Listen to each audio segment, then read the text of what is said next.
Good kill, good kill. Hey, good kill. Hey guys, how you doing? Today we're having a look at the F-18 Hornet grip by Thrustmaster.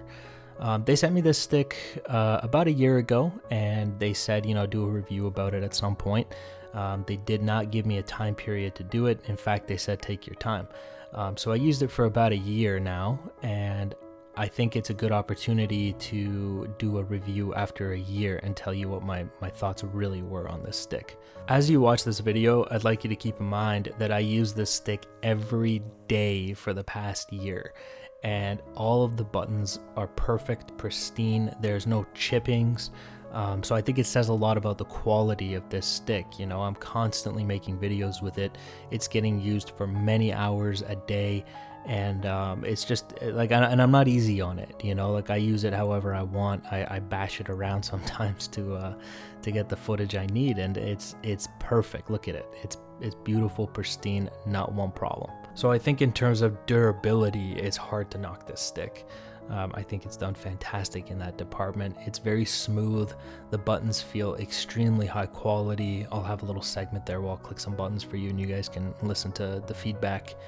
And the metal, structure of it feels high quality. It's heavy. As we said, it weighs about 1.8-ish pounds. And yeah, when you hold it, like the cold metal, and the weight of it really makes you feel like you paid for a quality product. And what I like about this stick is that Thrustmaster did a 1-to-1 scale, modeling of the F-18 stick.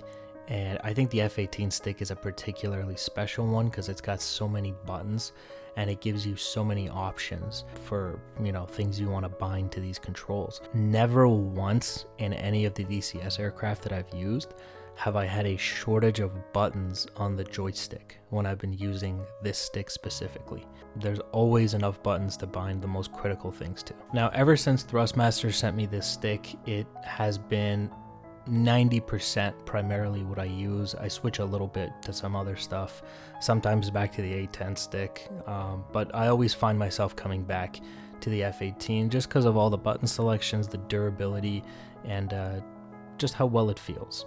And so when I talk about durability, I want you to listen to the button functions now. I'm going to go ahead and play some of those for you. Listen to the feedback.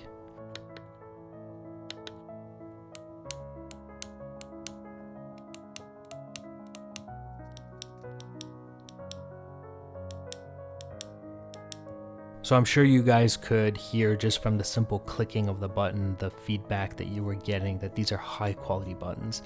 And keep in mind, these buttons have been used and abused for over a year and they still, sound and feel like this.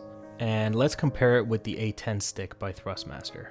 Here it is. You can see it's significantly smaller. You'll have to excuse my band-aid. I cut my hand the other day. You can see that it's a much smaller stick, right?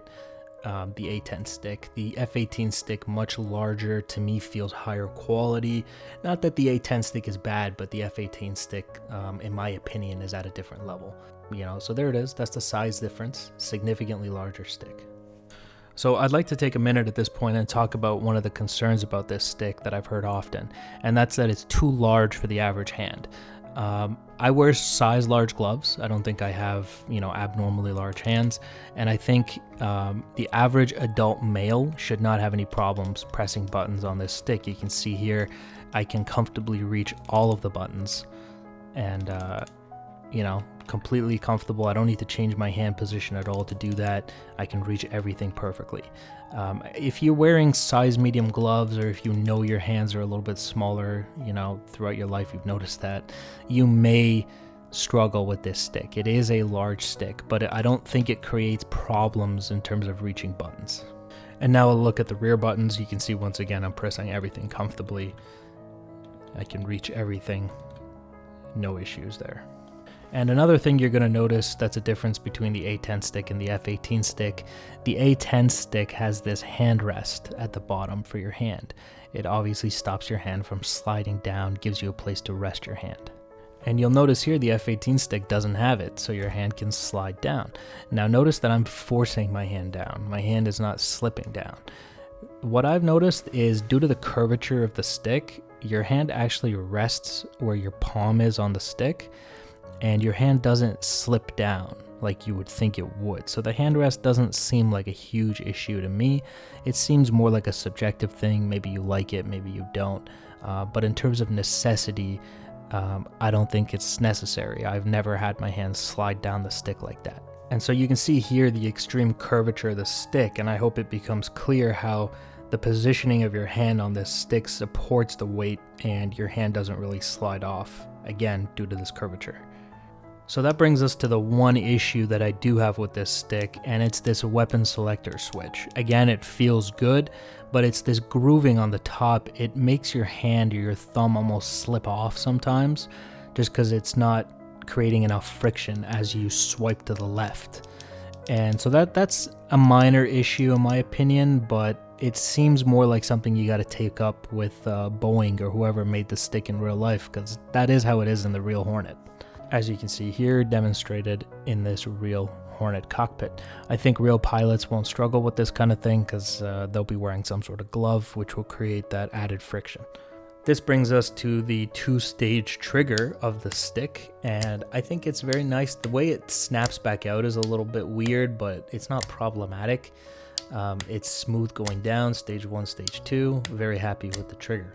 And here we have the connection port between the stick and the base, and you'll realize it's the same one as the A10 stick. I particularly like it because it's all screwed into place and it's nice and sturdy.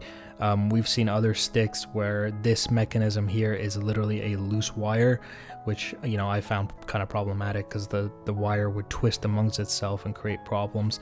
This is held in place and it's sturdy, and I think it's a great little thing. It's something I look for in sticks for sure. Maybe it doesn't seem like a big deal to the average person, but in my opinion it adds a lot to the durability and longevity of the stick. So when comparing the F-18 stick to the Warthog stick, it's not too much of a difference. The build quality is the same. There's the same number of buttons. Everything is pretty much the same. You know, anything that's different is a negligible difference.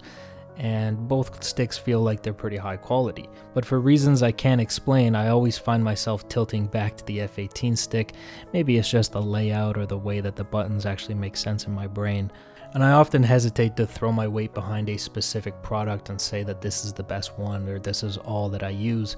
But when it comes to the F-18 stick, it really is the one and only stick that I use. If I ever switch out to anything else, it's just for the experience or to try something. But I always come back to this F-18 stick. I think it is a fantastic product, and the build quality and everything is just fantastic. I'm a huge fan of this stick. So in my personal opinion, if you buy this stick, I think you'll be very impressed with the quality of the build of the stick, the longevity, the quality of the buttons, everything is very nice. I told you the only issue I had was that weapon selector switch and how your finger would slide off the side, but it's hard to even come down on Thrustmaster for that because that's how the real thing is. So, you know, I can see myself using this stick well into the foreseeable future. I think it would be very difficult for anybody to create a stick that would make me want to use that instead of this. This stick has everything I look for. Now, you know, we could talk a little bit about price, but, you know, you get what you pay for, and price is kind of subjective. You know, something that's $100 may be a good price to one person, but expensive for another. So I don't really want to get into the pricing and things like that. At the time of recording this video, this stick is sitting at about $225 USD on Amazon. Okay guys, so that's going to be the video for today. Thank you for watching, and a big thank you to Thrustmaster for sending out this stick and allowing me ample time to really, you know, put it through the test and the ringer and do everything I can to it. It's been close to a year, and this stick has passed every test I've thrown at it with flying colors. So big thank you to Thrustmaster for all of that and for creating such a quality product. Okay guys, thanks for watching, and I'll see you in the next one. Bye guys.